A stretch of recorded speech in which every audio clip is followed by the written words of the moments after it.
so why am I bringing all this up? Well, let's go through OPie real quick because I'm going to show you how to bring up a traps ring. Now, you'll notice I have traps already bound down here. I just discovered something interesting. You probably already know it. It's new to me. And that is that the types of traps are on different timers.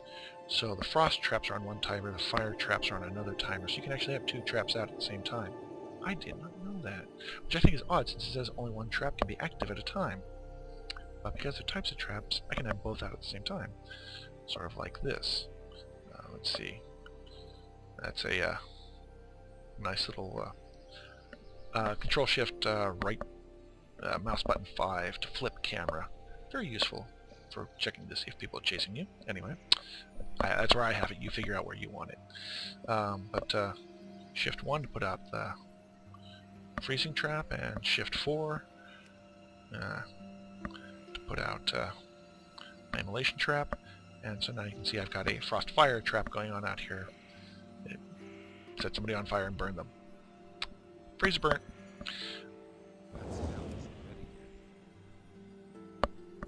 Anyway, neat little thing.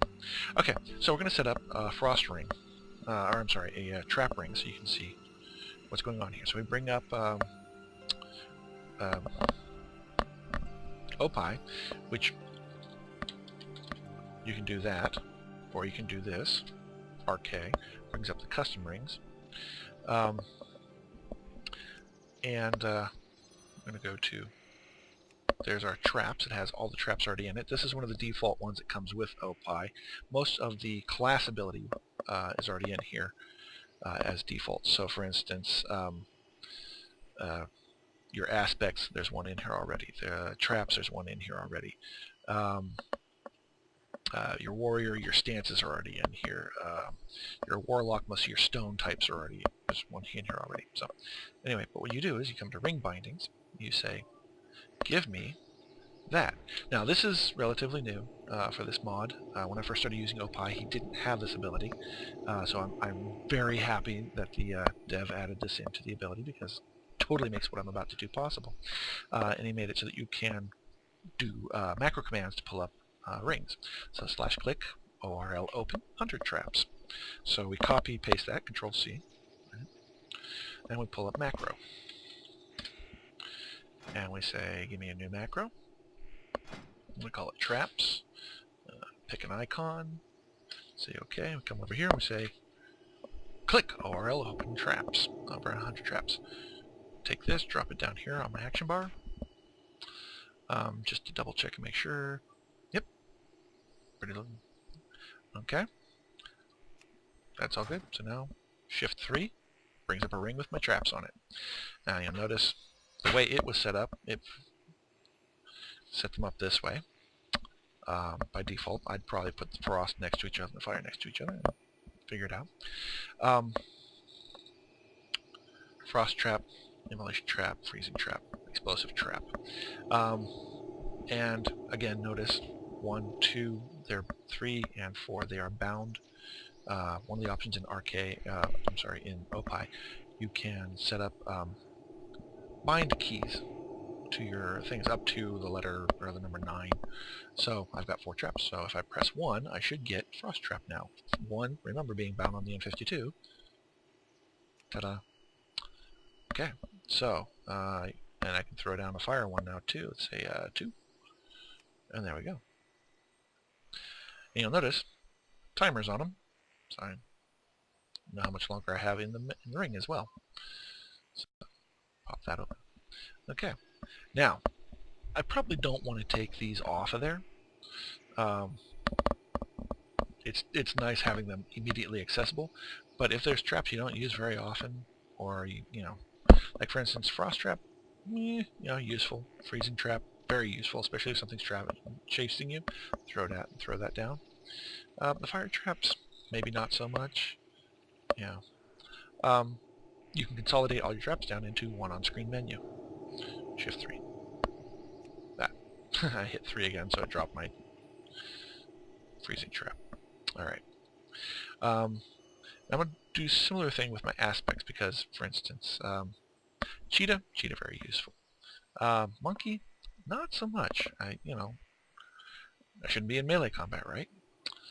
Beast, useful. Viper, useful. Hawk, very useful. But once you get, your aspect of, what is it, Dragonhawk, almost all the rest of these become irrelevant. So here's a way to move all of them up and off. So again, OPie, same thing, ring bindings. Let's go find our aspects. Copy that out. Bring up macros. Give ourselves a new one. What's a good icon for that? Okay, so I picked the eye one there just to have something.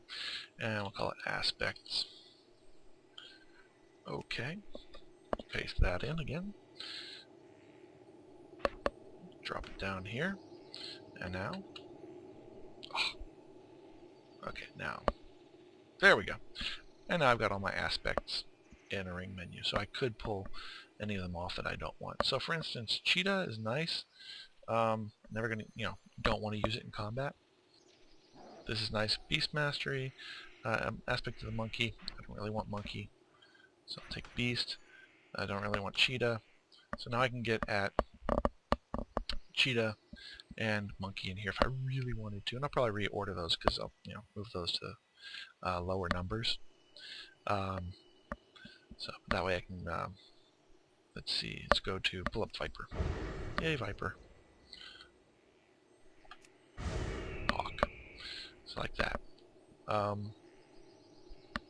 Okay, so you've got your, that's how OPie can be useful for lessening the number of things you've got on your action bars. Let's see. PowerAuras. You notice the PowerAuras switched up here.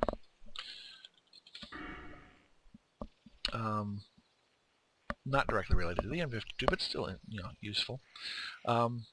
Create one for each of these guys.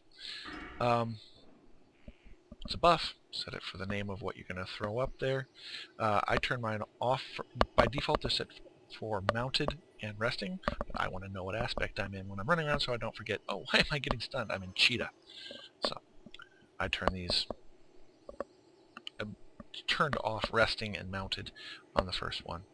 And then you copy it so that way you keep most of your settings. You just change the name of the aspect here, and it's using its own texture, so you don't have to change anything else elsewhere. I know Big Red Kitty did a series on PowerAuras, and he had more of the aura-looking circles effects going on around his character for his different aspects and things like that. I did use some of that here, specifically for similar to what Big Red Kitty did with the Viper Sting effects. So that you know when to turn it, when to turn it on and when to turn it off. So, for instance, this one says if my mana threshold drops below 30%, this will pop up and start telling me, hey, you might want to flip into Viper now and get some mana back. And then whenever I top back out at 94%, something along those lines.